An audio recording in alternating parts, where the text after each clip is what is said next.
Greetings, seekers of the unknown. Welcome to the Occult Chronicles Realms Unveiled, where the veils between reality and mysticism grow thin. Journey with us as we delve deep into the enigmatic worlds of magic, the occult, and witchcraft. Here, we unravel chilling tales where the arcane meets the real. Stories that aren't just mere folklore, but spine-tingling encounters from the shadows of everyday life. Blurring the lines between the tangible and the supernatural, we bring to you a blend of harrowing true crimes and tantalizing tales crafted by our very own, showcasing the mesmerizing yet perilous dance between the mystical and the mortal. So, light a candle, cast your protective circle, and let's unveil the realms that lie just beyond our comprehension. Prepare yourself, for once the unseen is seen, there's no turning back. Stay spellbound and always tread with caution. Today we have a tale of the balance of dark and light that is woven throughout the entire universe. Today is the tale of the ethereal mentor. In the vast world of digital connectivity, where screens glow in the lives and stories of billions, emerged Araya, a beacon of spiritual light. With a gift for connecting the physical with the ethereal, she rapidly ascended as a revered spiritual mentor and teacher on social media. A genuine desire to heal and uplift resonated in each post, each video, each online session, drawing thousands into her virtual sanctum. But as the tendrils of her influence spread, they touched not just the souls seeking light, but also those enshrouded in the shadows of envy and ambition. A covert coven formed, made up of individuals who sought to undermine Araya's work. They turned to the arcane arts for their dark purposes, reading into her life through tarot, mimicking her sacred rituals, and maliciously attempting to dissipate the aura of positivity she had worked so hard to cultivate. For a time, Araya, with her boundless love and patience, turned the other cheek, pouring even more energy into healing, teaching, and sharing. But the universe, ever watchful, does not suffer such imbalances lightly.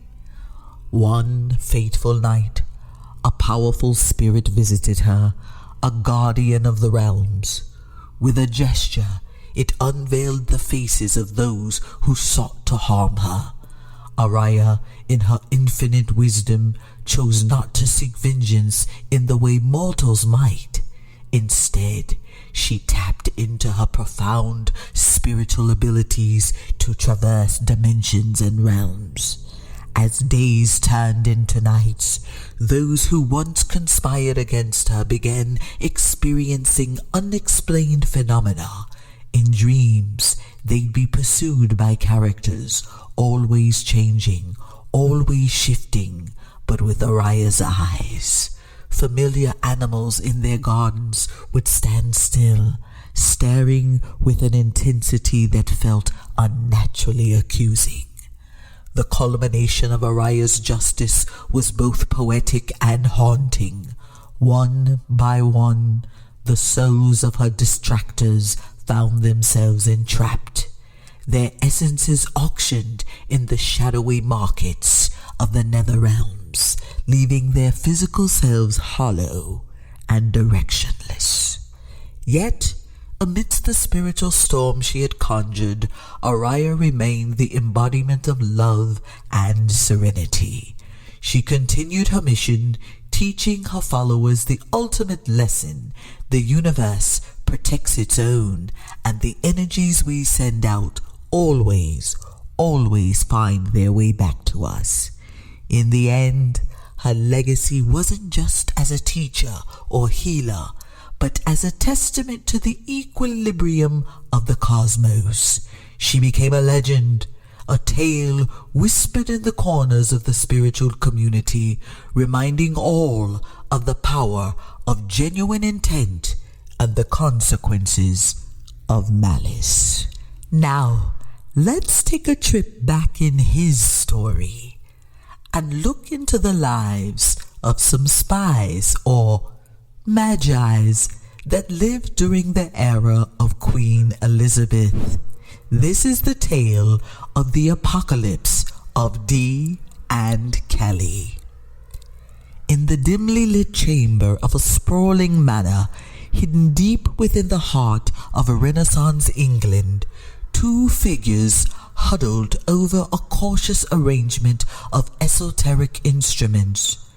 John Dee, the brilliant mathematician and alchemist, with his trusted companion Edward Kelly, an occultist known for his ability to converse with angels. For years, Dee and Kelly delved into the arcane arts, intent on unlocking the mysteries of the universe. Their pursuits often led them to communicate with angels through a crystal ball, hoping to glean divine wisdom.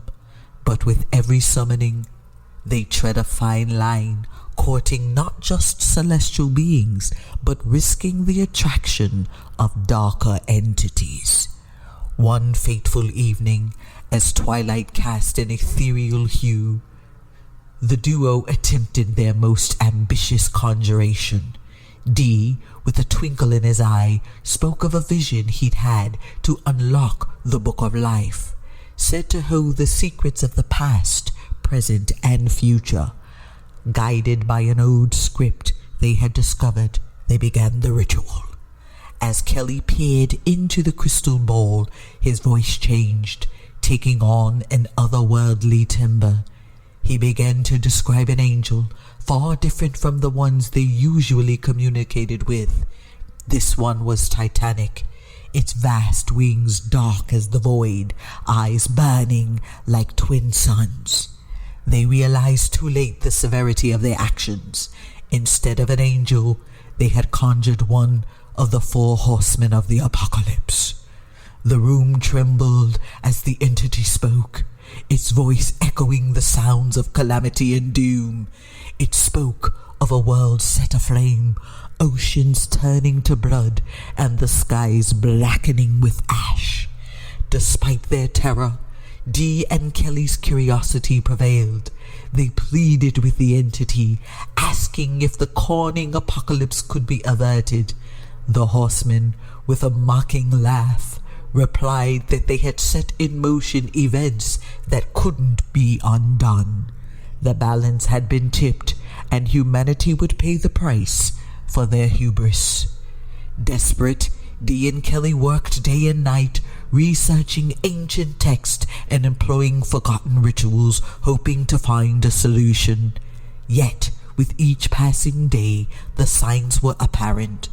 Rivers reddened, crops withered, and a perpetual eclipse cast the world in a gloomy half-light. Eventually, amidst their despair, Kelly had a revelation. To counteract their initial summoning, they needed to bind the horsemen. Using the same crystal ball, they devised a ritual to imprison the entity within. The ritual was perilous. As they chanted, the ground shook and the horsemen's wrathful screams echoed, but with unwavering focus, they managed to bind him within the crystal. Exhausted and bearing the weight of their actions, Dee and Kelly decided to part ways. The crystal was buried in an undisclosed location, protected by layers of spells to keep it hidden. The world slowly began to heal, but the memory of the near apocalypse remained. Whispers of Dee and Kelly's actions spread, becoming a cautionary tale of the dangers of meddling with forces beyond comprehension. In tonight's gripping tales, we've journeyed through the digital and the arcane, witnessing the incredible resilience in retribution of a spiritual influencer in the face of adversity, and delving into the perilous world of John Dee and Edward Kelly as they nearly brought the apocalypse upon us. Our explorations have shown us that, whether in the realms of social media or in the pages of ancient manuscripts, the supernatural is always lurking, waiting for the right moment to unveil its mysteries. And while these stories reach their end, remember, dear listeners, the boundaries of the known and unknown are thin, and every tale has layers yet to be uncovered. Join us next time as we once again venture into the shadowy realms of the unexplained. On Realms Unveiled, who knows what secrets await? Until then, keep your eyes open, your crystals charged, and your curiosity piqued. Good night and sweet dreams.